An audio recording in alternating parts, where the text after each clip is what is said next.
Bienvenue sur Good Visa, le podcast voyage et bien-être.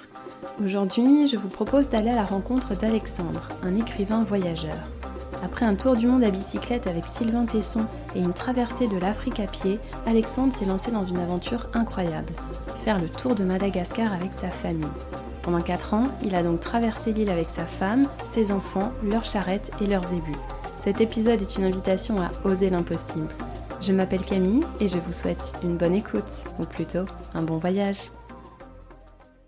Bonjour à tous, bonjour à toutes, bonjour Alexandre. Bonjour. Comment te sens-tu aujourd'hui ?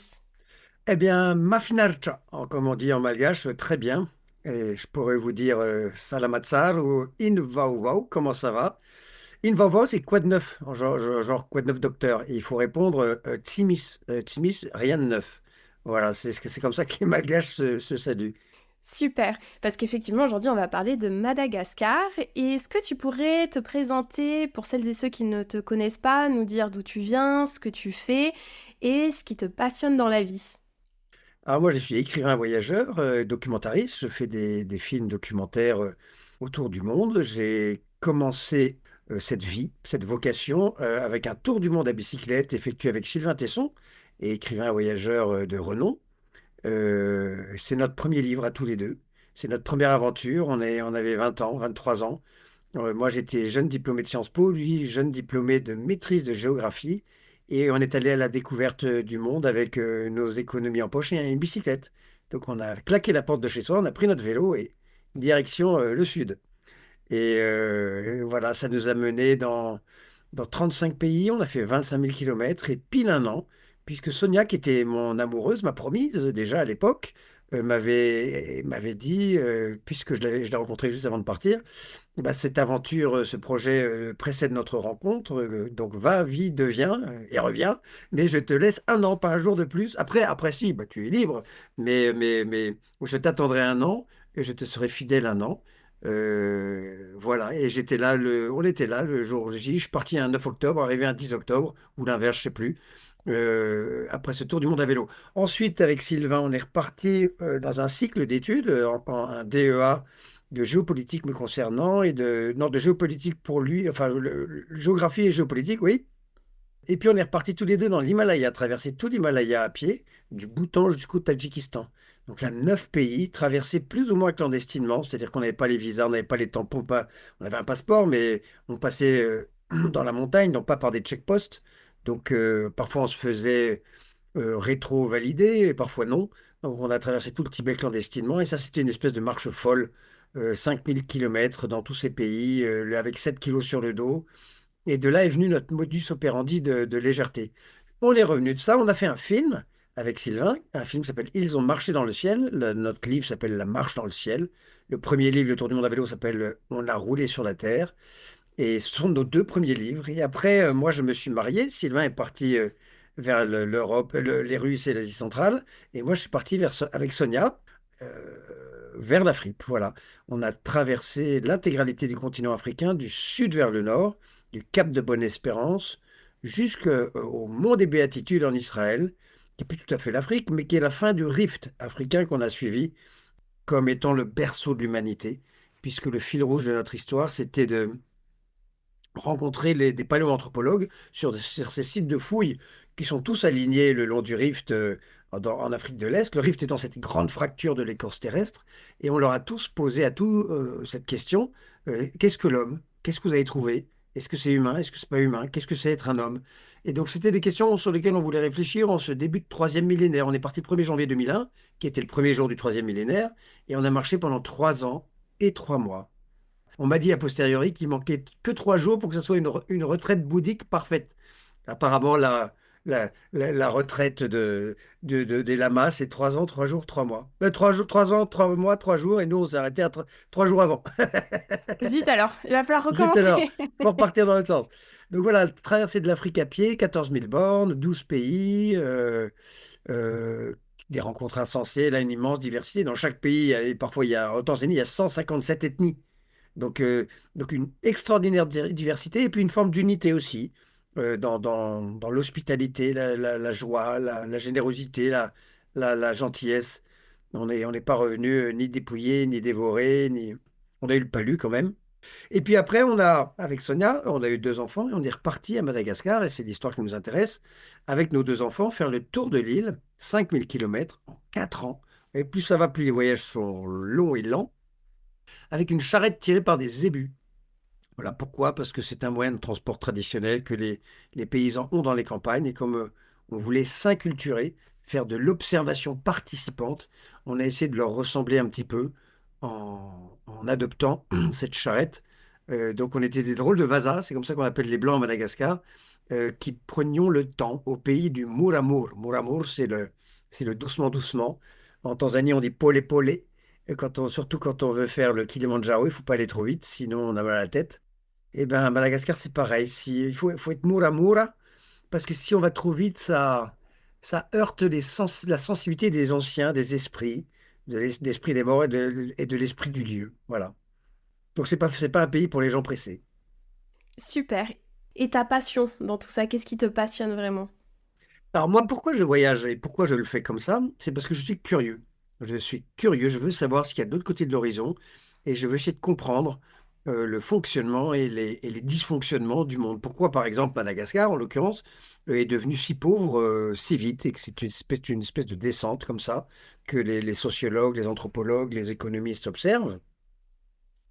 Et donc, on a essayé de documenter, d'essayer de comprendre cette question-là, mais c'est une parmi 1000 questions.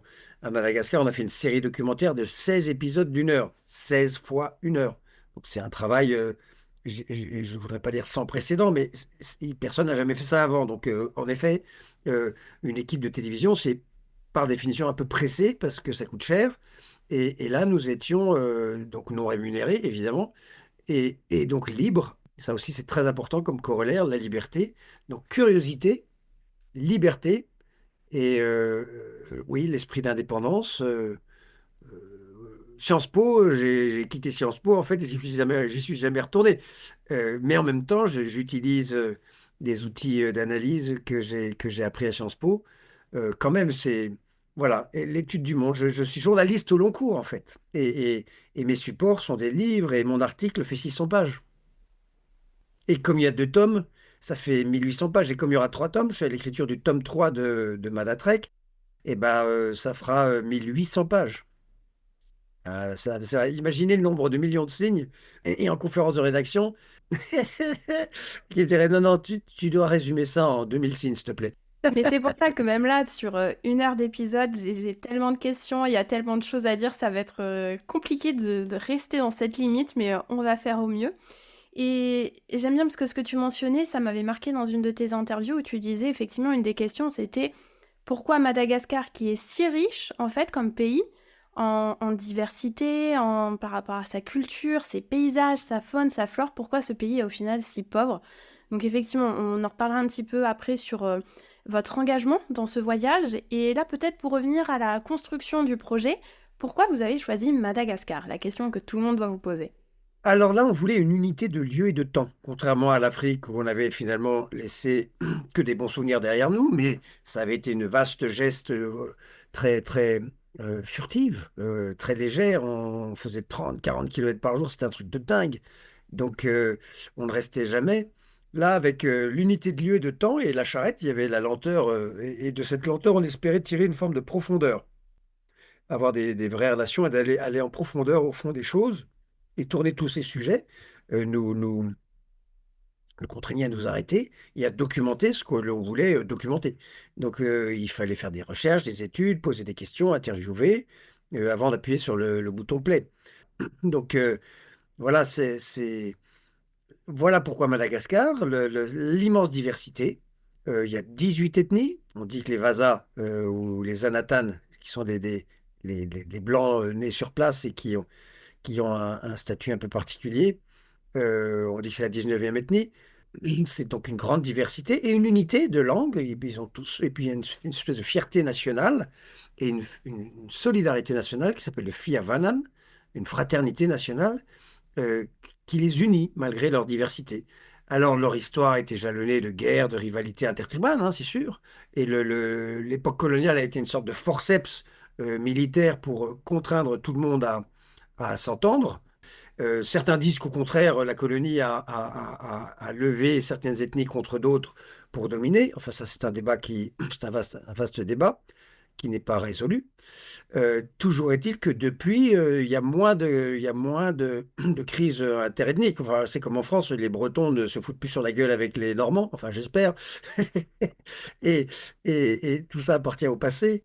Et donc Madagascar était un pays qui a été quand même un peu désenclavé par les routes, la colonie, le train et tout ça. Et aujourd'hui, comme ces infrastructures sont très très dégradées, les régions isolées, les régions périphériques, se retrouvent enclavés et isolés du pouvoir central avec moins de ressources, moins d'aide, moins de... Voilà, l'État-providence n'existe pas et il y a une forme de désadministration de ces régions périphériques, celles par lesquelles nous sommes passés.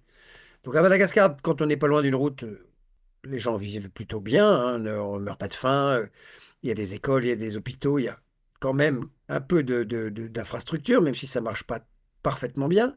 Mais dès qu'on va un peu dans le pays réel, le pays profond, un peu loin des routes, là, c'est autre chose. Là, on est dans un pays où les gens ne peuvent compter que sur eux-mêmes et c'est avec cela qu'on a vécu essentiellement.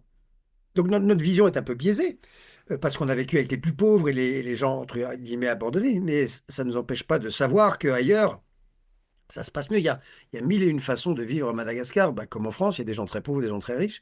Et voilà, nous, on a vécu plutôt avec les pauvres et avec les paysans, avec les pêcheurs, avec les ethnies périphériques. Voilà, pas l'ethnie dominante qui est Tatana et qui est l'ethnie Merne, qui a le pouvoir et qui a des places dans l'administration et dans les industries, qui est très éduquée, qui a des diplômes comme vous et moi et qui a un très bon niveau en français, alors que les autres, dans le tissu réel, ne parlent plus du tout français. Donc voilà, il y avait aussi cette dimension-là, la francophonie. On voulait que nos enfants ne soient pas culturellement complètement isolés. Si on avait été en Chine, on aurait passé notre temps à dire aux enfants, chut, silence, j'essaie de comprendre le monsieur, je comprends rien de ce qu'il me dit. Voilà, le fait d'être dans un bain un peu francophone quand même, avec des signes et des signaux faibles de la francophonie, c'était un plus. Et puis, il y avait cette diversité faunistique et floristique, ce qu'on appelle l'endémisme, qui est exceptionnel à Madagascar, où toutes les bestioles sur lesquelles on tombe, elles sont uniques et elles sont que là, en plus, que dans cette forêt, dans la forêt d'à côté, elles sont différentes. Donc, il y a un taux d'endémisme et d'endémicité exceptionnel à Madaï. On voulait le documenter, pas avant qu'il ne disparaisse, mais comme il est quand même en péril, on voulait le voir quoi, et partager ce bonheur, ces 269 espèces de caméléons, les 80 espèces de lémuriens, des serpents en veux-tu, en voilà, aucun de venimeux. Euh, voilà, et pour les plantes et pour pour les cactus, plutôt pour les palmiers, il y a aussi une des plus grandes diversités de palmiers au monde. Voilà, ça nous intéressait de voir ces parcs et de voir ces animaux et de les montrer à nos enfants. Super. Et peut-être pour resituer pour l'audience, même si maintenant ça doit te paraître normal, mais pour resituer, donc Madagascar, c'est une île située dans l'océan Indien, au large de la côte sud-est de l'Afrique, et il y a 160 millions d'années, en fait, ça s'est séparé du Mozambique. Et pour les langues parlées, effectivement, tu le disais, il y a le français qui fait partie des langues officielles, mais le malgache aussi. Et tu racontes dans ton livre et même dans les vidéos et votre film documentaire que ça a nécessité quand même de la préparation, ce projet, c'est-à-dire que vous n'êtes pas arrivé à Madagascar et hop, parti direct en charrette, parce qu'il a fallu construire cette charrette, vous acclimater, faire en sorte aussi de voir si les enfants, ça allait aller, la marche en fait, comment ils s'acclimataient eux aussi, parce que pour rappel, donc à l'époque, ils avaient 9 et 6 ans, parce que vous êtes parti en 2014, c'est bien ça? Oui, Donc voilà, une petite temps d'adaptation et surtout aussi, parce qu'on parlait de cette langue, tu as appris le malgache au fur et à mesure et tu avais déjà des connaissances avant. Tu en parles d'ailleurs au début de ton livre. C'est une langue extrêmement intéressante d'un point de vue linguistique. Et là, voilà, on a commencé l'épisode, tu avais quelques mots et on sent que c'est une langue qui est importante pour toi. c'est une très belle langue, elle est très poétique et notre première difficulté, c'est qu'elle ne se prononce pas comme elle s'écrit en français. Elle s'écrit en anglais en fait. Elle a été écrite par des missionnaires anglophones. Donc c'est une phonétique anglaise. Et dès lors qu'on a cette clé-là, on la comprend, on apprend à la lire Et elle est beaucoup moins compliquée qu'on l'imagine avec ces noms à rallonge. Au contraire, c'est une analyse des mots. Donc, il suffit de les agglutiner un peu, comme font les Anglais, et on lit beaucoup plus vite. Et chaque mot il y a une sémiologie incroyable. Chaque mot a plusieurs sens. Et donc, c'est idéal pour la poésie. C'est idéal aussi pour les ambiguïtés et les contresens et les innuendos, comme on dit en anglais. Euh, et il faut faire attention, effectivement. Et puis, il y a plein de degrés de langue. Donc, ils ont une poésie extraordinaire qui s'appelle les Heinten, qui ressemble, c'est des quatrains qui ressemblent au haïku. Alors qu'il n'y a aucune relation hein, entre le Japon et Madagascar, hormis aujourd'hui des relations économiques. Mais le peuple malgache vient d'Asie quand même. Pas du Japon du tout, mais de Malaisie, Indonésie, à l'origine, au XIIIe siècle. Et il y a énormément de choses dans la langue, dans la génétique, ça a été démontré, mais aussi les rituels funéraires, dans les maisons traditionnelles, dans les instruments de musique qui viennent de là-bas. Ils ont notamment un instrument de musique qui s'appelle la valia, c'est un tube de bambou avec des cordes autour, comme une cithare autour d'un bambou. Et ça vient, ils ont les mêmes en Malaisie, et ça vient de là-bas. C'est un peuple de marins qui est arrivé à Madagascar poussé par la mousson et qui a brûlé ses vaisseaux, en fait, qui a perdu la capacité de reprendre la mer. C'est étonnant, c'est arrivé comme ça dans l'histoire de l'humanité à plusieurs peuples. Madagascar en est un exemple. Ils ont apporté la civilisation du riz et certaines essences qui n'existaient qu'en Asie et pas du tout dans l'univers africain. En ce sens, Madagascar, c'est beaucoup plus l'Asie que l'Afrique. C'est grand comme la France et le Benelux réunis. Donc, du nord au sud, c'est un pays plus étroit et donc un peu plus long. Ça va de Amsterdam à Valence. Vous voyez, c'est quand même grand. Hein. C'est pas une île, c'est une île-continent. Et comme il y a très peu d'itinéraires, de routes balisées, c'est comme il faut imaginer l'Europe au XVIe siècle avec beaucoup moins de routes. Les distances étaient infiniment plus grandes. Donc l'espace-temps n'est pas du tout le même à Madagascar. Vous allez faire, par exemple, le train de Manakar, il va faire 126 km en 16 heures, par exemple, en descente, parce qu'en montée, c'est 3 jours. Voilà. Et donc le temps et la gestion de l'espace-temps n'est pas du tout la même. Quand Sierra Bay est à 150 km, il va falloir 8 heures pour y aller. Et vous n'êtes pas sûr d'arriver. Parce que la route est complètement défoncée. En saison des pluies, c'est même pas la peine d'y penser. D'ailleurs, en saison des pluies, tout s'arrête. Les pistes sont en latérite et elle devient complètement savonneuse et glissante. Donc même les charrettes n'arrivent plus à rouler en saison des pluies sur les hautes terres. Et sur les côtes, c'est des bourbiers sans nom, donc tout s'arrête aussi. Et la saison des pluies est assez longue. Donc tout pousse tout le temps, mais quant au transport et au déplacement des personnes, c'est plus compliqué. C'est pour ça d'ailleurs qu'on vous a pris pour des fous, en fait. Quand vous êtes arrivé à Madagascar avec ce projet, on vous disait, oh là là, mais c'est fou blanc, c'est impossible, c'est impossible. Ah ben les gens nous disaient, ah, mais là, mais t'es Titanic Madagascar en charrette, vous voulez faire le tour de Madame en charrette? Ah, Timmet. Et ça veut dire, c'est pas possible. Et alors, il a fallu prouver l'inverse tous les jours au quotidien grâce à eux, parce qu'on n'a rien fait tout seul. Hein. On avait avec nous 2 Malgaches qui étaient nos guides. Enfin, c'était pas nos guides parce qu'ils connaissaient pas le chemin. C'était plutôt nos conducteurs de charrette, nos bouviers. Le bouvier, c'est le meneur de bœufs. C'est pas le chien avec des cheveux devant les yeux. Hein. C'est le mot cow-boy en français.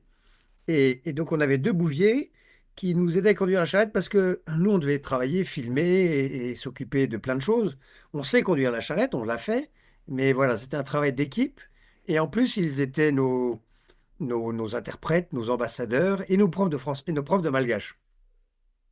Et j'imagine que vous avez tissé des liens, on le voit d'ailleurs à la fin de votre film, c'est quand même assez déchirant le moment où vous quittez. Il me semble aussi que c'était pas les mêmes sur les 4 ans en fait. Alors, on a changé évidemment, parce que ça dure 4 ans, notre histoire. Ils ont leur vie et les gens. La plupart sont rentrés chez eux. Il y en a qu'un qui est resté 3 ans et demi avec nous. Il s'appelle Revel. C'est celui qu'on voit à la fin. C'était notre chef bouvier. Et je suis toujours en rapport avec lui tous les jours. Je crois que j'en suis au troisième téléphone que je lui envoie. Et je continue à le payer parce qu'il garde nos zébus toujours vivants à Madagascar, 6 ans après. Ils jouissent d'une retraite bien méritée. On ne voulait pas qu'ils soient transformés en brochettes dès qu'on est le dos tourné. Donc je paye leur gardiennage et notre charrette est toujours là-bas. Elle nous attend toujours et je vais repartir au mois d'octobre prochain. marcher avec ma charrette et des touristes, des gens qui ont lu, qui ont vu la série et qui se disent je le ferai jamais, mais si je peux aller marcher une semaine avec la charrette, ça me fait triper, je veux bien y aller. Et donc c'est un voyage de 2 semaines, une semaine en charrette où on marche avec la charrette, ce que vous avez vu dans les films, et une semaine on va dans la forêt de Voïboul, qui est une forêt à la protection de laquelle nous avons participé. Et on va essayer de comprendre la complexité de défendre les espaces naturels à Madagascar, replanter, reboiser et aller voir les villageois, discuter avec eux et profiter du canal des Pangalan. Voilà, donc ça sera un voyage de 2 semaines en joignant l'utile et l'agréable, et un peu de charrette et un peu de reforestation. Génial, mais il y a des places encore? Il y a 12 places. Le voyage n'est pas encore marketé, il n'est pas encore en ligne, Ok. mais dès qu'il est en ligne, je te le dirai. Et 12 places, c'est pas beaucoup, hein, ça sera les happy few, mais les plus motivés, ceux qui voudront accepter de pousser la charrette dans les montées, de dormir sous la tente, de manger du riz et des sardines, d'aller aux toilettes eh bien, derrière un bosquet, et de vivre et de se laver dans un verre d'eau. Donc ça va être Madatrek, vie ma vie en 2 semaines.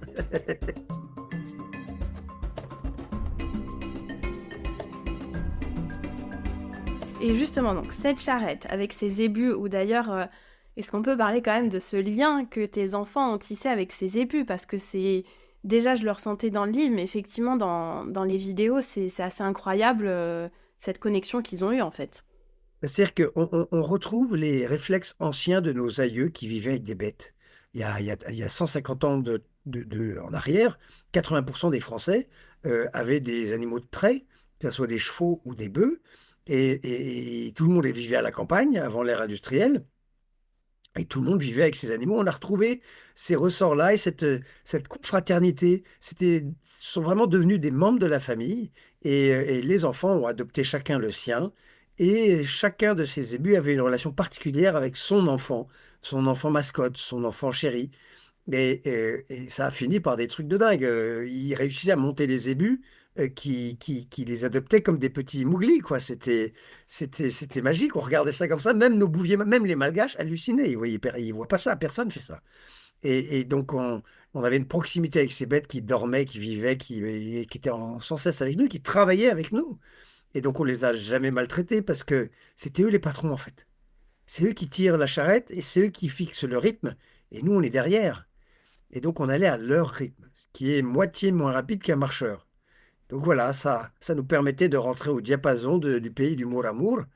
Et le zébu, c'est quelque chose de cardinal dans la culture malgache, parce que c'est à la fois la banque, les gens ont des zébus d'épargne, c'est comme ça qu'ils peuvent mettre, entre guillemets, de l'argent de côté pour payer des rituels, des sacrifices, enfin, des mariages, des baptêmes, des circoncisions et des retournements des morts, des cérémonies mortuaires un peu particulières, où tous les 5 ans, ou 7 ans, ou 9 ans, ils vont retirer un de leurs aïeux du tombeau pour se le remémorer, le remettre à la lumière et remettre un linceul autour du corps en priant pour lui, en chantant pour lui, en pleurant pour lui, en lui versant d'ailleurs un peu de rhum à travers le linge dans la bouche. Et voilà, c'est pour le repos, pour son repos éternel, parce que le culte des morts est très important à Madagascar. Ils font vraiment partie intégrante de la vie. Chaque fait et geste du quotidien se fait sous le regard des aïeux. Donc on fait énormément de gestes propitiatoires et on essaie de commettre surtout le moins d'erreurs possible parce qu'on sait qu'on est sous leur regard, ce qui est à la fois, comment dirais-je, unificateur, mais aussi un peu sclérosant parce que les gens ont peur de faire mal et donc ça ne favorise pas l'innovation, l'entrepreneuriat, les choses nouvelles. C'est pour ça que quand je vous disais tout à l'heure qu'il se salue en disant in vovo et qu'il faut surtout répondre rien de neuf, c'est très révélateur de la culture qui est extraordinairement conservatrice. Il ne faut pas que les choses changent. Évidemment, aujourd'hui, avec la modernité, Internet et le monde ouvert des informations, en tout cas, il y a de grosses pressions à Madagascar de force de changement et beaucoup de force de blocage et de réticence à ce changement. Et les Occidentaux, les voyageurs, les étrangers sont aussi facteurs de changement et d'inquiétude. Donc, parfois, on nous voyait arriver pas d'un très bon œil, d'un œil, enfin, pas agressif du tout, mais un peu inquiet. Qu'est-ce qu'ils viennent faire là chez nous? Est-ce qu'ils ne vont pas déséquilibrer la matrice, quoi. Oui, parce que ça, est-ce que tu peux nous en parler À chaque fois quand vous arrivez dans un village, il y a des photos et des extraits vidéo assez incroyables où vous vous retrouvez mais encerclé par une foule qui fait presque peur en fait, peu importe l'endroit où on se trouve dans le monde. Oui. Ah oui, les enfants étaient un peu agoraphobes. Au début, c'était parfois 2000, 3000, 5000 personnes. Donc, et donc, la charrette se retrouve comme un petit îlot au milieu de cette marée humaine. Et les enfants vont se réfugier sur le toit de la charrette. C'est au début. Après, ils s'y sont habitués. Et puis, il y a eu, cette charrette est devenue très populaire et célèbre à Madagascar. Il y a eu une espèce de rumeur. Au bout de 2 ans, les gens en avaient entendu parler, surtout que nos documentaires commençaient à être diffusés sur la chaîne Voyage. Et donc, bon, ceux qui étaient abonnés le voyaient, mais les autres, ils ont parlé à ceux qui n'étaient pas abonnés. Et donc, quand la charrette arrivait dans certains villages, à partir de la 2 ou 3e année, elle était connue. Donc, les gens venaient la voir et elle était très moderne parce qu'il y avait l'électricité à bord, elle avait des suspensions, on avait des espèces de petits coffres partout, elle avait cette capote incroyable, ils l'appelaient parfois la diligence. C'était incroyable. Pour l'anoblir, c'était plus une saretti, c'était une diligence en malgache dans le texte, ou une calèche en malgache dans le texte. Ils ont des vieux mots comme ça, français qu'ils utilisent dans le malgache. Et la plupart des mots et du langage de la charrette, d'ailleurs, c'est du langage français, puisque les charrettes n'existaient pas à Madagascar avant 1905. C'est arrivé dans les bateaux de la colonie comme un outil agricole. Et voilà, et aujourd'hui, ils en ont la parfaite maîtrise. Il n'y a pas un village qui n'a pas son charron et son charretier et son charron capable de fabriquer des roues de charrette, qui est une science qui s'est perdue en France. Je crois qu'il n'y en a plus que 5 en France qui savent faire des roues. Par rapport à cette charrette, pour revenir dessus encore une fois, dans le livre, en fait, on comprend que voilà, c'est extrêmement compliqué d'avancer dans certaines zones, que voilà, il y a ce rythme des ébus qu'il faut respecter, il y a ces routes qui sont dans des états catastrophiques, Apocalyptique, ouais. apocalyptiques, voilà, c'est exactement ça le mot. Et en fait, quand j'ai vu les images, que ce soit à travers les épisodes ou le film, je me rendais vraiment compte de l'ampleur en fait des dégâts, j'ai envie de dire, avec parfois toute cette boue. Enfin, il faut imaginer que vous étiez en train d'avancer dans le... Dans des piscines de boue. Mais c'est des piscines qui durent 250 kilomètres. C'est pas une journée de boue et ouais, on se marre bien, on se vote dedans, puis demain c'est fini. Ça dure 6 mois. Et à pied avec les ébus, les enfants, tout votre matériel. Et Tsimis Safidia, pas le choix. C'est comme ça. Et donc, endosser la condition des gens qu'on prétend rencontrer, ça paraît snob là, comme ça derrière un écran, mais ça se traduit par des réalités. Si c'est au pôle Nord, ben on va se geler les miches. Si c'est à Madagascar, on va vivre pendant 6 mois dans la boue, sous la pluie de la côte Est. Et parce que c'est le quotidien des gens, c'est leur sort. Et alors, nous, comme on était chartiers, on partageait ce sort et ils étaient hyper empathiques. Parce que les Occidentaux, c'est toujours en voiture, ça va toujours à l'hôtel et c'est toujours, je dirais pas dans le coton, mais un peu protégé. C'est rare que ça accepte d'en baver autant et si longtemps. Et donc ça, ils l'ont su, ils ont fini par le savoir, puis ils ont surtout su qu'on essayait de faire du bien, on a essayé de faire des financements participatifs, du crowdfunding, des levées de fonds pour des projets et de besoins qu'on rencontrait en chemin. Alors c'était ici une école, ici un dispensaire, ici une pompe, ici une cantine scolaire, ici un bateau, ici... donc on a comme ça financé 33 projets et on a levé plus de 360 000 euros tout en marchant, et ça continue aujourd'hui. Donc, cette charrette est devenue une sorte de point de convergence des solidarités françaises à Madagascar, franco-malgaches, et des Malgaches de France contribuaient aussi, mais essentiellement, c'était des Français qui se passionnaient pour notre histoire et voulaient contribuer parce qu'ils voyaient que l'argent n'était pas détourné par un copec, et surtout, il était mis en acte tout de suite. Ils envoyaient les fruits comme un feuilleton. Et donc, c'était extraordinaire. On dit, bon, le lavoir communautaire est cassé, les petites lavandières n'arrivent plus à travailler, elles ont peur que le ciel leur tombe sur la tête. On a besoin de 2600 euros pour reconstruire le toit qui menace de s'écrouler sur leur tête. Et ce qui paraît dérisoire vu de France, mais qui est énorme à Madagascar. L'argent est multiplié par 10 là-bas. Et en une semaine ou 2 semaines, on avait récolté la somme. Et on donne la somme tout de suite au maître d'œuvre qui, tout de suite, embauche les gens, va acheter le bois et reconstruit le lavoir. Et 2 mois plus tard, le lavoir est construit. Les lavandières sont là en train de laver leur linge, alors que chacune d'entre elles n'a absolument pas les moyens de payer le lavoir.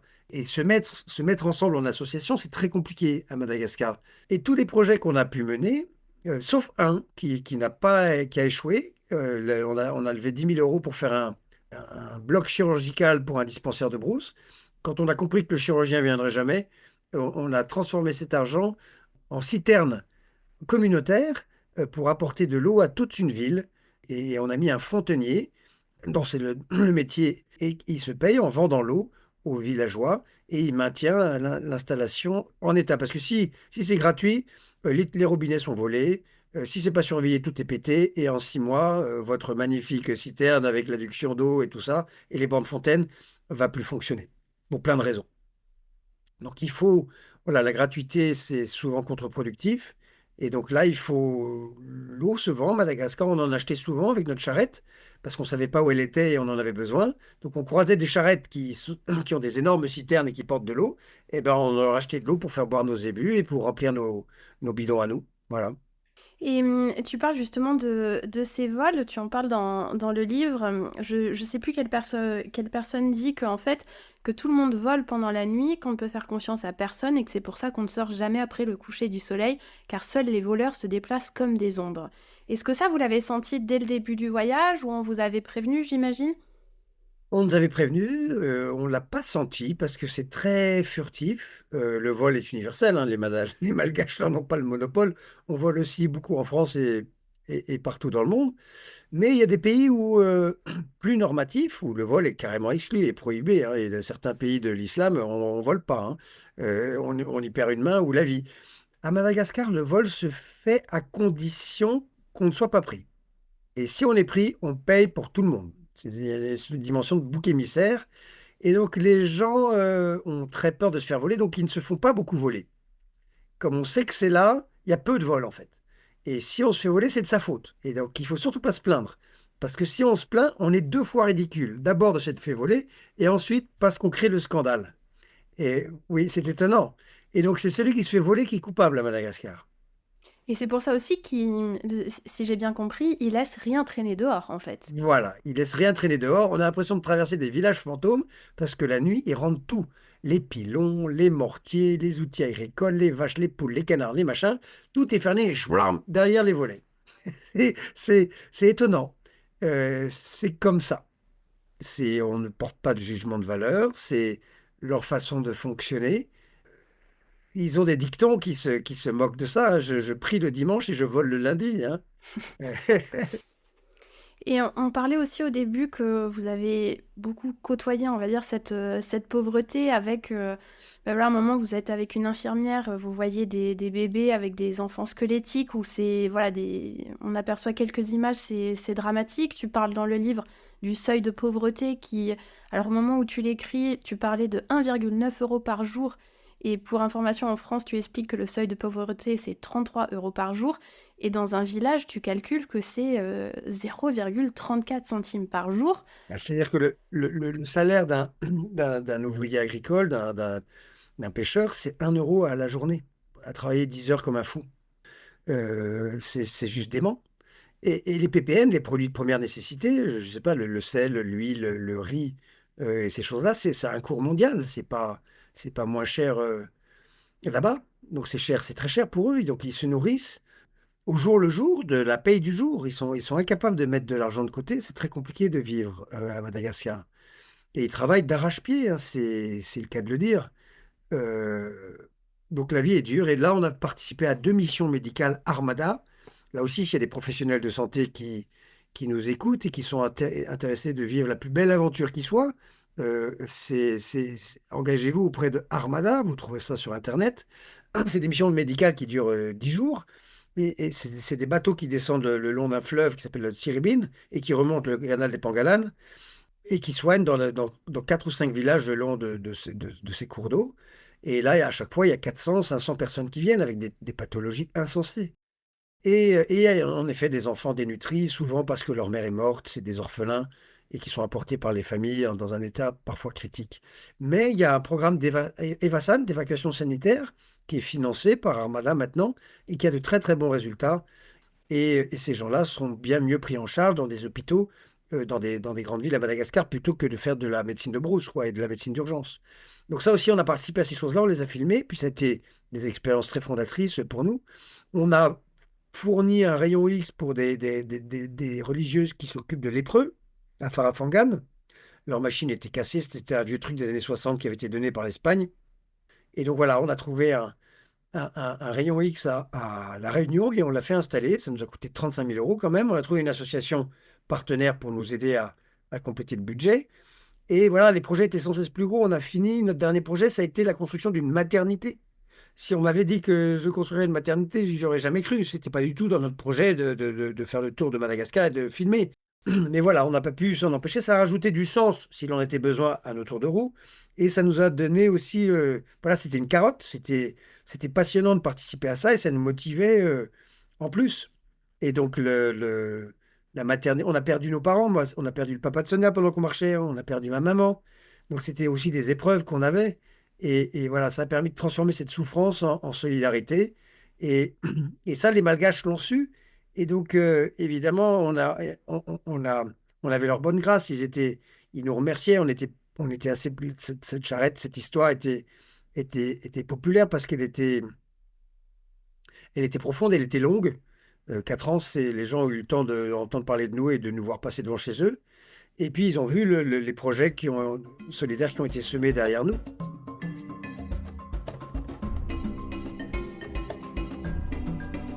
Et ça, j'allais te demander justement, dans le podcast, j'aime bien parler de cheminement intérieur, de voyage intérieur.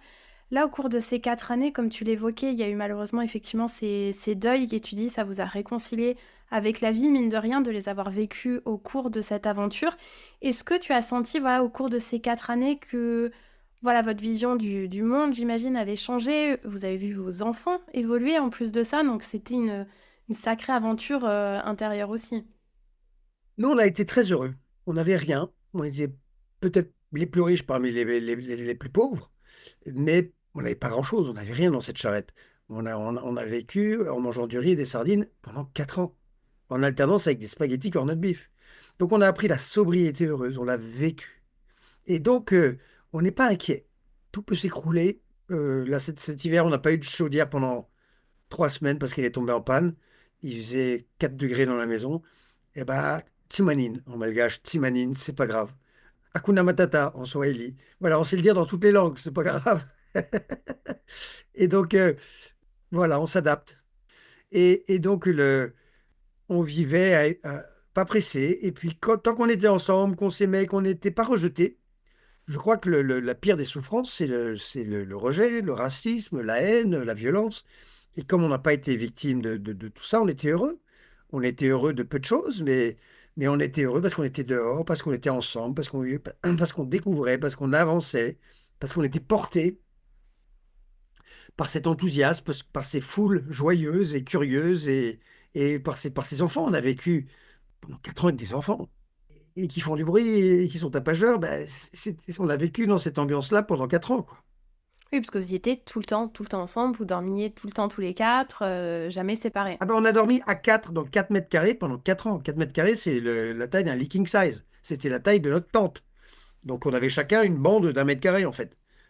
Je pense que tous les parents qui écoutent doivent se dire, mais comment ils ont fait? Comment ils ont tenu? Alors, Sonia faisait l'école toute la journée, enfin en marchant. Quand on s'arrêtait, ben, c'était une demi-heure d'école. En fait, en gros, il y avait une demi-heure d'école par jour, hein. Et en marchant, on récitait, on faisait ça par oral, on apprenait plein de trucs, on refaisait le monde en permanence. Et puis on parlait avec des gens, on essayait de comprendre les choses, on préparait les sujets, les enfants préparé les tournages, donc ils ont participé à l'élaboration de ces documentaires, donc ils ont appris plein de choses. On a fait un film sur la spiruline, qu'est-ce que c'est la spiruline, comment ça pousse la spiruline, comment on la transforme, à quoi ça sert, qu'est-ce qu'il y a dedans. Pareil pour les algues, l'algoculture, pareil pour la récolte du litchi, pareil pour toutes ces choses qu'on a filmées positives à Madagascar, qui font vivre les gens, qui apportent de la valeur ajoutée. On a documenté ça tout en marchant. Et donc, oui, ils ont appris plein de choses. Ils ont fait leurs humanités un petit peu avant l'heure. On a peut-être mis la charrette avant les zébus, là, en l'occurrence. Ils ont vu des choses qui n'étaient peut-être pas de leur âge. Ils ont vu les enfants mourir. Ils ont vu des choses. Ils ont fait de la géopolitique. Ils ont fait de l'anthropologie entre 6 ans et 8 ans. Mais ça les a rassurés sur l'humain. sur le genre humain, et sur le monde aussi, même s'il il va pas bien, il va encore bien. Les gens se débrouillent avec peu de choses, oui. Et on a vécu comme eux, en fait. Quand le pont est cassé, ben, il faut réparer le pont. Quand on trouve toujours un moyen. Voilà, ça. Le impossible n'est pas français est devenu impossible n'est pas poussin. Parce que tous les gens nous disaient impossible, ah, mais c'est pas possible. Et ben maintenant, impossible n'est pas malgache. Maintenant qu'ils savent qu'on la charrette a pu faire le tour, ils pourront plus dire que c'est impossible. Oui, ce qui m'a fasciné aussi, que ça soit dans le livre ou dans le film, c'est cette pédagogie que vous avez avec vos enfants à toujours... j'ai l'impression, alors tu vas me dire si je me trompe, mais que c'est très souvent expliqué avec beaucoup de calme, c'est beaucoup ouais, de pédagogie, où par exemple, un moment vous recueillez vous trouvez un petit crocodile et il faut le relâcher. Mais ça m'a brisé le cœur parce que Bah oui, Philae, du coup, voulait pas quitter ce petit crocodile. Elle dit que elle s'y était attachée, oui. voilà, elle s'y était attachée et c'est tellement triste parce que elle est en larmes. Elle dit mais je veux qu'on le ramène avec nous. Et tu expliques ça avec beaucoup de calme. Lui expliquer que voilà, il est pas fait pour Bah, c'est pas sa place, non, sa place c'est dans la nature. exactement. Et à chaque fois, tu expliques avec beaucoup voilà de philosophie. C'est le mot qui me manquait tout à l'heure. Avec beaucoup de philosophie et bah, on voit tes enfants au fil des vidéos, au fil des pages, ils développent un sens éthique incroyable. Ou même ta fille, il me semble, elle est devenue végétarienne Oui, alors qu'elle était super jeune. Et à un moment, elle est super révoltée parce que vous tombez sur des pièges pour le des, braconnier, oui. voilà, des braconniers. Et je me dis, c'est dingue. Et on trouve une pintade dans un collet avec la patte abîmée. Et donc on essaie de la relâcher, comme le crocodile, sauf que la pintade ne peut plus marcher. Et donc elle va se faire bouffer par un prédateur. C'était un peu cruel. C'était la nature, mais bon, là, comme Philae, entre-temps, s'est attaché à la pintade, on ne pouvait plus l'abandonner. Donc elle a voulu la garder. Là, elle a gagné. Cette fois-ci, elle a gagné. Et malheureusement, elle est morte de septicémie 10 jours plus tard. Et donc voilà, elle est devenue végétarienne parce qu'elle ne conçoit pas de manger son animal de compagnie. Nos zébus et nos bœufs étaient nos animaux de compagnie. Donc elle ne mange pas de bœuf. Alors elle mange du poulet. On a réussi à lui faire manger du poisson parce que dans sa croissance, elle en avait besoin. Mais elle ne mange pas de viande rouge, pas de mammifères, quoi. C'est ça sa limite. Et c'est parfaitement intelligible. Elle a une telle empathie pour les animaux. On ne mange pas les animaux à sang chaud, qui ont du lait et qui accouchent de bébés, quoi. Ils nous ressemblent trop. Voilà, moi, je pousse pas mon éthique jusque-là. Je suis toujours carnivore. Mais j'ai admiré très tôt la prise de position de ma fille qui dit non, non, tu mangerais pas ton chien, mais moi, je mange pas mon zébu. Voilà. Oui, c'est vraiment bluffant. Et outre tout ce voyage en famille, cette éducation et c'est incroyable cette expérience que tes enfants ont vécue avec vous, il y a aussi votre couple qui est, voilà, je pense que tout le monde t'en parle aussi. C'est assez incroyable de voir à quel point vous êtes restés soudés. Parce que bon, partir dans une telle aventure, c'est une chose, mais il faut aussi trouver quelqu'un qui est autant passionné par la marche. Alors déjà, vous aviez eu votre expérience avec Africa Trek. 14 000 kilomètres à pied en Afrique et Sonia a fini enceinte. Les 1 800 derniers kilomètres, elle était enceinte. Donc le héros dans cette histoire, c'est elle, hein, c'est pas moi. Et c'est pas moi qui l'ai entraînée dans cette galère. C'est elle qui marchait devant. C'était le boulet, c'était moi, hein. Le maillon faible, c'était moi. C'est moi qui suis tombé malade. C'est moi qui me suis cassé la main. C'est moi qui me suis cassé tordu le cou. Euh, voilà, elle, c'est une espèce de déesse de la marche, Sonia. Et elle avait jamais marché avant de me rencontrer. Elle n'avait pas été scout. Moi, j'ai fait 8 ans de scoutisme. Donc, camper, faire du feu et dormir dehors, c'était mon truc. Elle n'avait jamais quitté le 8e arrondissement. Elle a fait sa scolarité à la Légion d'honneur. Donc, c'était une jeune fille assez protégée. Et elle n'avait jamais campé, elle n'avait jamais baroudé, quoi. Et très vite, c'est devenu son truc. Et elle est devenue une Deus ex machina dans le domaine, quoi. Ça a été quoi votre secret justement pour tenir en tant que couple pendant 4 ans avec vos enfants dans une telle expédition? Alors, c'est vrai que dans tous les couples, les enfants séparent les couples, hein. Ça, c'est dans la vie urbaine. Les conflits viennent souvent des couples, des enfants, et c'est difficile à gérer. À Madagascar, les enfants, est-ce qu'ils ont été une source de discorde? Non, parce qu'ils étaient heureux et joyeux. Un enfant heureux et un enfant joyeux, euh, il n'oppose pas ses parents. Et notre vie était toute, à tous tournée dans une seule direction, c'est-à-dire la piste, là-bas. Et donc, on avait tous le même objectif, avancer. Les conflits viennent quand les objectifs divergent. Et quand telle personne veut faire ci, l'autre veut faire ça, tel enfant veut faire ci, l'autre dit non. Et puis il y a le côté chacun dans sa chambre, dans son territoire, blam, la porte qui se ferme. Il y a les repas à table, les gens qui viennent pas, ça met la mère de famille hors d'elle. Puis cette espèce de prison des écrans. Et donc tout ça crée des tensions qu'on n'avait pas, nous. On n'avait pas puisqu'on était dans la même direction. On avait tous faim au même moment parce qu'on mangeait très peu. Puis on était le soir, on se rassemblait autour du feu. Et la dimension du foyer, on était tous assis en cercle à regarder le riz cuire avec nos deux gars, à débriefer la journée, à raconter ce qui s'était passé, à préparer la journée du lendemain, l'itinéraire. Et puis après, on est fatigué, on va se dormir, on va se coucher parce qu'on se lève très tôt. On se levait à 5 heures du matin. 4h30, parfois 5 heures, ouais. Et il fallait qu'à 7 heures, on soit sur la route. Donc, on mettait 1h30 à plier le camp. Il faut tout ranger, plier la tente, faire le feu, le petit déjeuner, tout ranger dans la charrette, aller chercher les ébus et repartir. Ça prenait 1h30. Et donc, chacun avait plein de sa tâche à accomplir. Alors là, il pouvait y avoir des petites frictions. Dépêche-toi, réveille-toi, sors de ton sac de couchage, euh, finis ton bol, on doit le laver. Voilà, évidemment, mais comme dans toutes les familles. Mais après, c'était du Mowgli, Tom Sawyer, leur vie. Ils étaient heureux comme tout. Ils devaient marcher devant la charrette. La charrette, pour eux, c'était dangereux d'être autour. Ils avaient le droit d'être soit sur la charrette, soit dans la charrette, soit devant la charrette, soit derrière la charrette, mais pas autour de la charrette. Parce que les zébus, dans un mouvement, chasser une mouche, ils peuvent donner un coup de corne, ils peuvent botter, ça peut être dangereux. Et les roues, ça peut broyer une jambe d'enfant. Donc, il fallait voilà, il y avait des règles à respecter. Mais ils étaient ravis, ils marchaient devant. On a eu un chien qui nous a adoptés en cours de route, et qui s'est appelé Mario à cause de Mario Kart, parce qu'il courait devant la charrette comme ça en zigzag. Et Mario est toujours avec nous. Il est en France, là, avec nous, en Vallée-de-Chevreuse. On l'a ramené. Et c'est un vieux chien maintenant. Il commence un peu à boiter parce qu'il a beaucoup marché. Mais il a été brave et valeureux. C'est le seul chien qui ait jamais fait le tour de son pays. Est-ce que j'ai tellement de questions, je vois le temps qui passe et j'ai envie de se poser encore tellement de questions. Peut-être parler un petit peu quand même de la culture malgache qui a l'air vraiment fascinante. Tu expliques à un moment que c'est vraiment cette complexité aussi par moment de la pensée malgache. Les rumeurs ont plus de poids que les évidences. Voilà, il y avait plein de choses. Ça, j'imagine, ça s'est fait au fur et à mesure. Vous avez appris à naviguer avec cette culture. Qu'est-ce que toi tu en retiens le plus de cette culture malgache? Alors, comme je l'ai dit tout à l'heure, c'est une culture ultra conservatrice. Il ne faut pas qu'il y ait de changement. Et nous sommes étrangers, facteurs de changement. Et donc, toute innovation peut être mal perçue. Toute vérité n'est pas bonne à dire. Les questions ne doivent jamais être directes, sinon c'est une violence qu'on leur fait. Il ne faut pas qu'ils soient coincés dans la réponse.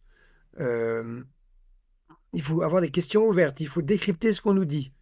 Et sinon, c'est du wishful thinking. On est toujours en train d'entendre ce qu'on veut entendre, mais en fait, ils ne l'ont pas dit. Il y a des gestuels, en fait. Ça passe souvent pas par les mots. Euh, on ne montre jamais du doigt.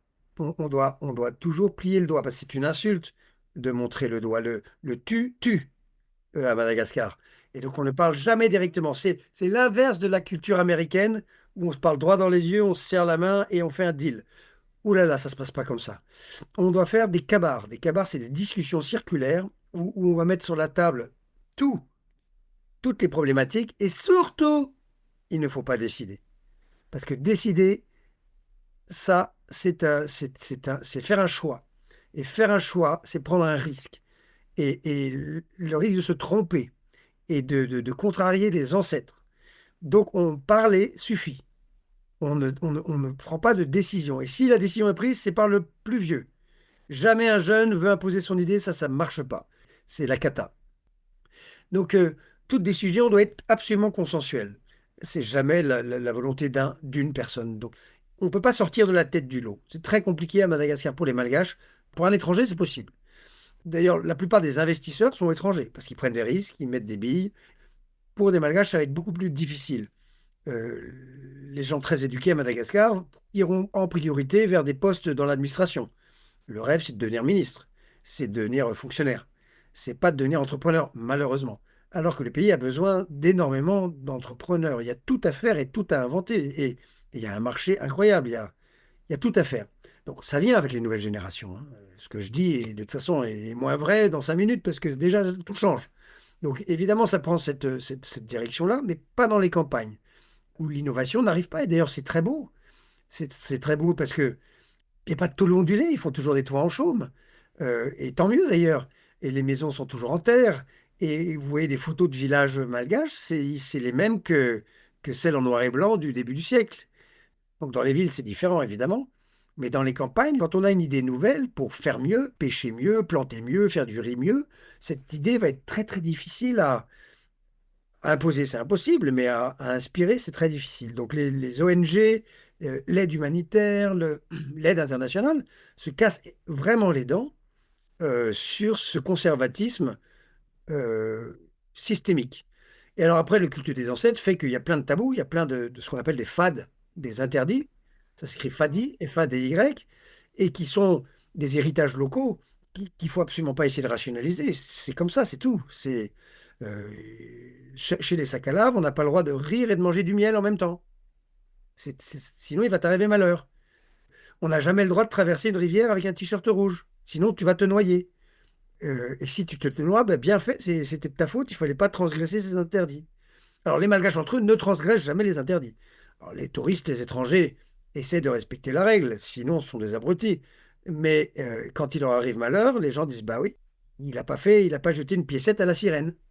Avant de traverser un fleuve, il faut jeter une pièce dans l'eau pour la sirène. Sinon, la sirène va venir te renverser ton bateau et te noyer. Oui, parce que tu parles de rivière, justement, ce qui est impressionnant, c'est que quand vous arrivez devant une rivière avec votre charrette et les ébus, eh bien ce n'est pas un problème puisque vous allez réussir à faire flotter votre charrette et à traverser les rivières. Enfin, c'est... C'est pour ça que tout le monde nous disait que c'était impossible, parce qu'ils n'avaient pas les idées. Mais elles sont pas compliquées. Moi, j'avais été scout, j'avais fait flotter des radeaux, des machins, tout ça. J'ai mis des bidons sous ma charrette et hop, j'ai jeté dans l'eau, elle flottait. Avec des chambres à air et des bras d'équilibre, des bras de sustentation. Et elle s'est mise à flotter et on l'a fait tracter par des piroguiers qu'on paye, qu'on rémunère évidemment, des passeurs. Et les enfants passent en pirogue, les ébus traversent à la nage. Voilà. S'il n'y a pas trop de courant, c'est possible. Et donc, il faut attendre l'étale de haute mer quand le courant est moindre. Et puis, la charrette va dériver. Mais il faut que la dérive soit contrôlable, c'est tout. Et il faut que les chambres à air ne crèvent pas. Ce qui est arrivé une fois, la chambre à air a commencé à fuir et la charrette s'est penchée comme ça, a menacé de couler. Ça a été. Ah ouais, là, on perdait tout, là. Ah non, c'est l'aventure, quoi. Et non, alors, c'est pour ça que les gens, c'était une fête à chaque fois. Ils disent, comment ils vont faire les. Il y a un dicton malgache qui dit Aliken Vaza. Aliken Vaza, c'est dire c'est bizarre, traduit littéralement, c'est dire le Vaza et le chien. Parce qu'à l'époque coloniale, les Blancs qui se baladaient dans la campagne avaient toujours leur chien en laisse. Et les Malgaches ont une peur irrépressible des chiens. Pourquoi? Parce qu'une morsure de chien à Madagascar, c'est la gangrène et c'est la mort. Parce qu'on ne peut pas se faire soigner. Et il n'y a pas la rage, mais la bouche d'un chien, c'est plein de saleté, il n'y a pas d'antibiotiques, et ils n'ont pas de quoi, ils vont mettre de la cendre et de l'urine dans la plaie, ça va pas aider, quoi. Donc, euh, donc ils ont une peur des chiens. Donc, Ali Kanvaza, ça veut dire les Blancs sont fous, ils ont toujours des idées extraordinaires. Voilà, c'est ça que ça veut dire. Et ça, on nous l'a dit, on l'a entendu très souvent, celle-là. Quand on passait dans les foules, ils disaient Ali Kanvaza, Ali Kanvaza. Et les Malgaches qui nous écoutent sont sûrs, derrière leur écran, je suis sûr qu'ils sont morts de rire.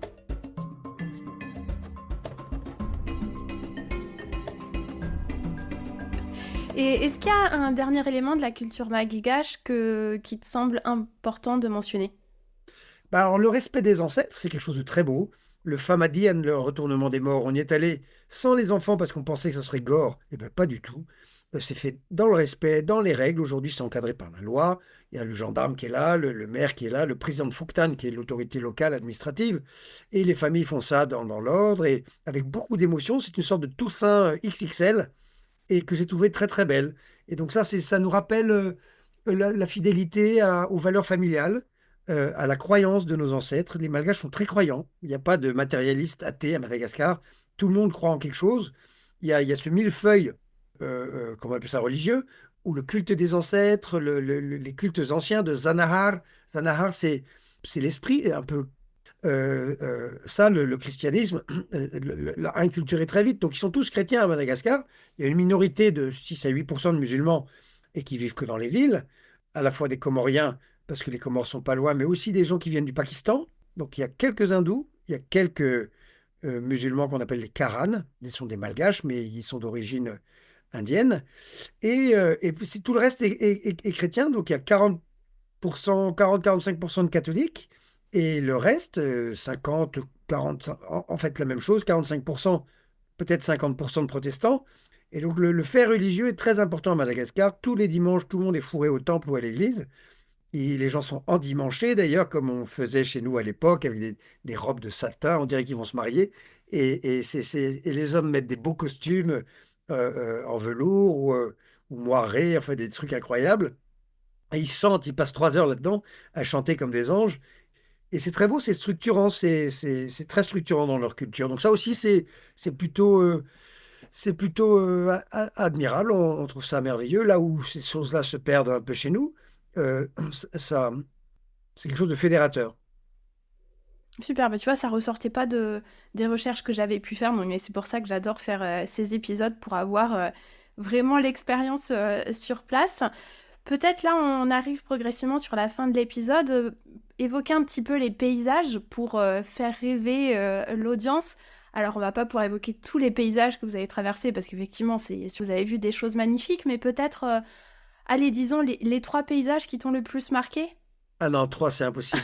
Non, non. 3, c'est impossible. Non, non, Madagascar, c'est fascinant. C'est un pays extraordinairement photogénique. Il y a une lumière incroyable. Et il y a des faciès, des paysages uniques au monde.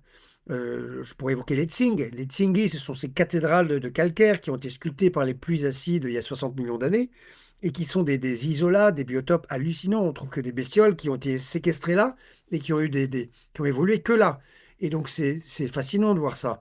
Il y a il y a les grès érodés du massif du Macaï aussi qui sont incroyables.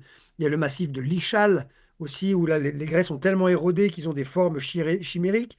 Il y a les falaises de granit de Landringe qui sont incroyables avec une paroi à escalader, c'est délirant. Il y a des forêts vierges exceptionnelles. Il y a, sur la péninsule de Maswal, il y a la forêt de Tampul, où là, elle est totalement intacte, celle-là, avec des palissandres géants, des lémuriens rouges qui s'appellent les varis roux, qui sont juste les plus beaux lémuriens du monde. Juste plus au nord, il y a les montagnes de Marojej, où là, tu as le lémurien blanc qui s'appelle le Propithèque soyeux. Il est tout blanc, tout duveté, tout beau. Il n'y en a que 518. Donc c'est même pas en danger. Là, tu en vois un, c'est le dernier que tu vois. C'est une révélation dans ta vie. Tu as le nord, tu as la montagne des Français à Diego, tu as le pic de Nossilonge dans la baie de Diego, qui est censée être une des plus belles baies du monde, parce qu'elle est très sauvage. Il n'y a pas de croisette, il n'y a pas de building. Il y a une baie comme ça, n'importe où sur Terre, ça serait Rio, quoi. Alors, c'est bon le pain de sucre de Rio, mais ben, il y a Rio devant, malheureusement. Là-bas, à Madagascar, c'est une baie complètement sauvage. Il y a la baie de Mouramba, où là, tu as des karstes qui sont sur la mer, un petit peu comme la baie d'Along au Vietnam, en plus petit, sauf que là, il y a des baobabs qui poussent dessus. Des baobabs, des forêts de baobabs sur ces cailloux perchés, sculptés par la mer par en dessous. Et je ne te parle pas du lagon Saphir, du côté de Tuléar, où là, tu as, des eaux cristallines, la mer d'Émeraude dans le nord du pays, où tu peux aller faire du kite, c'est un truc de folie. Lavanoun, le spot du côté de Fort-Dauphin, où tu peux faire du surf. Ce pays, les volcans du centre du pays, les volcans d'Itache. Il y a un geyser aussi, le geyser d'Annalavour, c'est comme Yosemite avec un geyser qui fait bloup bloup. Nosy Be, ne parlons pas de Nosy Be, c'est le paradis sur Terre, de la plongée. On peut aller nager avec des requins-baleines, on peut voir des tortues accoucher, on nage avec des tortues vertes géantes. Il n'y a que là qu'on peut faire ça parce qu'elles sont dans 2 mètres d'eau, elles broutent les Posidonies, et tu es là à nager avec les tortues.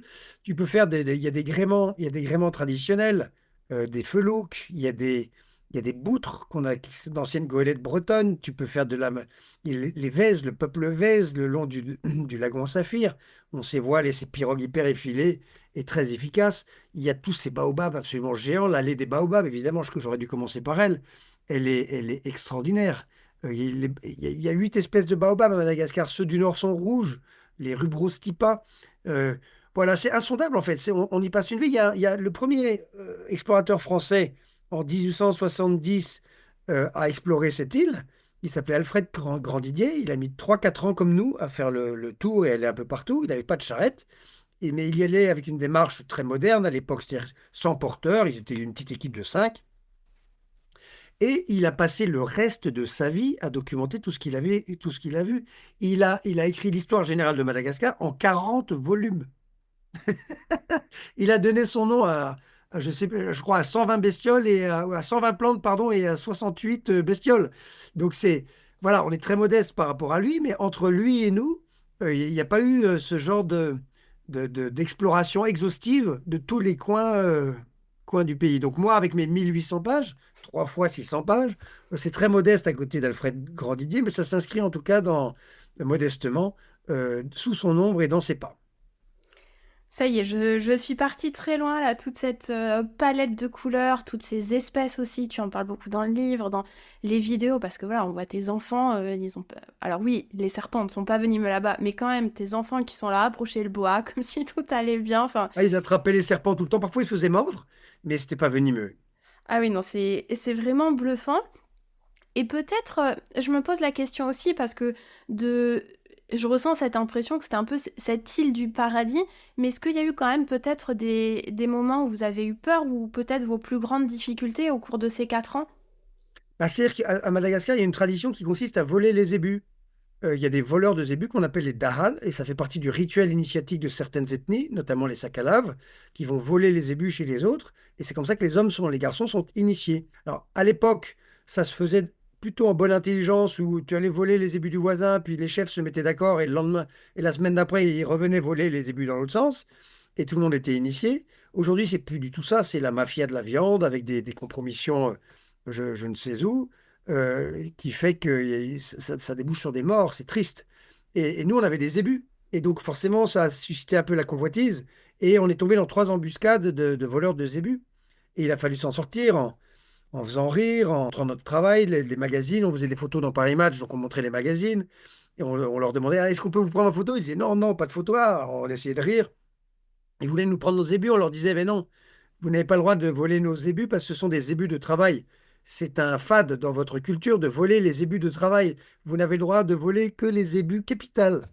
Elle a expliqué ça à un voleur. Alors le mec, il est déstabilisé. Il voit un vasa. Alors tout de suite, il dit, bah oui, vous êtes un Zanatan. Et là, on le dément pas. On dit, bah oui, je suis malgache comme toi, je suis né ici et je connais la culture. Donc non, tu vas voler le zébu de quelqu'un d'autre, mais pas le mien. Tu as vu, c'est un zébu, il a une trace derrière la bosse. Tu n'as pas le droit de le voler, celui-là. Désolé pour toi. Ah oui, c'est vrai. Puis c'est là que le fait de parler malgache t'a beaucoup Bah aidé. oui. Bon, en même temps, j'en menais pas large, hein. Je suis sorti de là en vomissant et en tremblant, hein, parce que c'est pas drôle. Mais voilà, on s'en est sorti. Donc tu dirais oui que c'était la difficulté principale au cours de ces 4 ans, quoi. Oui, les voleurs de zébus, quand même, si le traverser des fleuves, c'était angoissant. Il y a parfois un de nos zébus, un de nos zébus s'est noyé. C'était super triste. Un autre est mort empoisonné par une herbe qu'il a dû brouter. De toute façon, les zébus qui ont marché avec nous, on les a achetés dans l'enclos du boucher, hein. Donc on leur a donné un sursis. Ils ont vécu Ouais. 4 ans et ceux qu'on a toujours, là, les 4 qu'on a, ben, ça fait 6 ans que je paye. C'est des zébus de luxe, hein. C'est des zébus, ils le méritent. Mais Oui. ce sont des stars dans le pays. C'est les zébus qui ont fait le tour de leur pays. Mais voilà, on en a perdu en route. Moi, je me suis cassé la main. On a eu des accidents.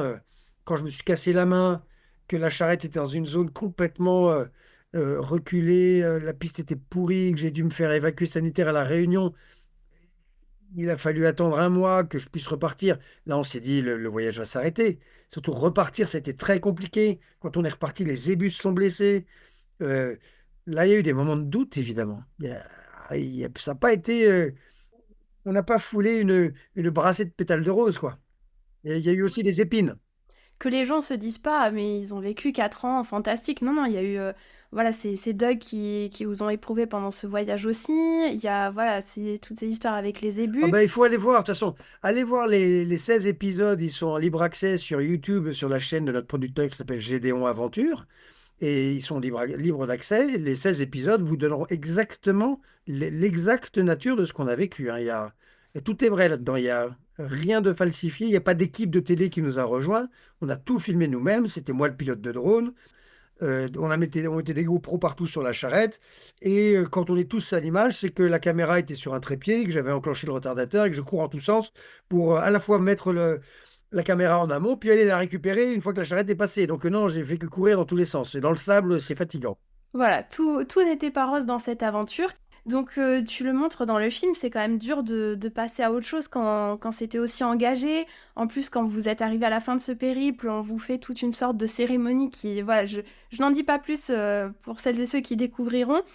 Même ton fils, à la fin, tu lui demandes alors, c'était quoi cette aventure? Qu'est-ce que tu en penses? Et il dit, bah, ah bah mine de rien, c'était la moitié de ma vie, tous mes souvenirs sont là et oh, c'est assez bluffant. On voit que ta fille, qui est un peu plus grande, parce que ça aussi, on la voit évoluer au fil des années. Comment ça s'est passé pour vous quand vous êtes... parce qu'il y a eu ce départ de Madagascar où voilà, c'était la séparation avec vos ébus, la séparation avec vos accompagnateurs, avec ce pays, c'était un vrai clap de fin. Comment ça s'est passé votre retour en France? Philae avait 14 ans, elle y aspirait, elle voulait retrouver sa vie d'avant, même si elle s'en souvenait plus, mais elle voulait avoir la normalité d'une petite occidentale, quoi, aller à l'école, avoir des copines, avoir un téléphone, se maquiller, voilà. Donc ça, elle a plongé dedans la tête la première. Ulysse, lui, était plus circonspect, il appréhendait le retour dans un grand bahut avec 250 élèves ou 300 élèves par niveau. Il dit, ah, j'aimerais avoir une petite école à la campagne. Ben, on lui a trouvé ça. Une petite école hors contrat, à 8 kilomètres d'ici, pas un feu rouge pour y aller, pas d'embouteillage, et au milieu des champs. Et il était ravi, ils étaient 8 par niveau. Et c'était exactement ce qu'il lui fallait. Puis en 1, 2, 3 ans, il s'est réacclimaté à cette nouvelle normalité. Et maintenant, il est dans un bahut, enfin, il passe son bac et il est dans un bahut comme tout le monde, quoi. Mais là, c'est vrai que les premières semaines ont été bizarres. On se déplaçait dans la maison avec une lampe frontale. On allumait le truc comme ça. On on n'avait pas le réflexe de l'interrupteur, on avait le réflexe de l'interrupteur là. Et on était très bien, hein. Sans électricité, on vivait, puisque c'est ce qu'on avait vécu pendant 4 ans. L'eau, c'était magique. Couler un bain, c'était même pas la peine, on n'osait pas, quoi. Donc, l'eau, on regardait le robinet, c'était magique. Tout était magique, en fait. La privacy, être chez soi, fermer la porte dans sa chambre, c'est un truc de dingue. Tout seul, et faire ce qu'on veut, c'est un truc de dingue. On n'avait pas fait ça pendant 4 ans. Et donc là, on retrouve effectivement notre normalité. Euh, le- le- le- les premières courses dans les supermarchés, c'était la panique, l'embarras du choix. Mais quel yaourt choisir? C'est horrible. Il y en a 200. Puis retrouver le confort de son lit, tout ça. Ouais. Non, non, le confort, ouais. Ah, c'est sûr, ouais. Un lit trop moelleux, quoi. Moi, j'ai chopé des torticolis au début. Je savais pas comment dormir sur un lit moelleux, ouais. Ben oui, on dort par terre pendant 4 ans. On a nos routines, quoi. Ouais, la lecture, le temps pour soi. Avoir du temps pour soi, c'est un luxe de dingue.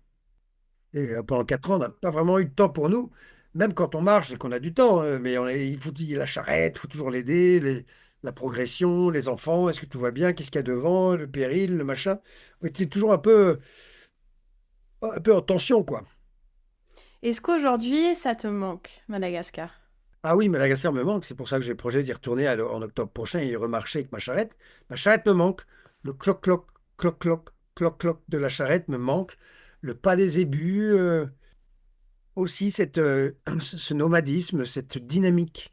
Parce que oui, en fait, vous êtes rentré en 2017-2018, à peu près. 2018, fin 2018, début 2019, ouais. Et depuis, en fait, ça a été quoi? Ça a été voilà, se plonger dans ces récits, le montage? Bah, le montage des 16 épisodes, quand même, c'est un sacré boulot. C'est énorme. Ensuite, l'écriture, les 600 pages, ça prend plus d'1 an à écrire. Et après, il y a tout le travail d'édition et de distribution, puis de promotion. On devrait travailler plus, on devrait faire un album photo, faire un livre pour enfants, on devrait faire tout ça. Je ne dirais pas qu'on n'a pas le temps, on a le temps, mais on ne le prend pas, quoi. Ouais, ouais. En plus, moi, je guide des gens sur le chemin de Saint-Jacques, j'emmène les gens marcher à l'étranger. On a plusieurs casquettes, en fait, on a plusieurs occupations. Une vie d'aventure, de partage et de curiosité toujours. Là, si tu devais choisir 3 mots pour définir Madagascar, 3 mots. Amour, amour, amour, amour, doucement, doucement. Ah, Tsimeti, impossible. Tsimeti. Mais Ataozaimeti. Ataozaimeti, c'est je fais de mon mieux. Je fais ce que je peux, quoi. Donc, je fais de mon mieux, impossible, Et doucement, doucement. et doucement, doucement. Ah non, le premier mot le plus important, Alepha, en avant. Khalifa. Khalifa. Et est-ce que tu retiens 3 mots pour définir la culture malgache? La prudence. Ah oui, alors là, la prudence. La prudence, le respect et le calme. On n'a jamais vu personne crier sur personne en 4 ans. On n'a pas vu une baston. Et si quelqu'un criait, quelqu'un qui était ivre, c'était le fou du village, et il était toléré pour ça.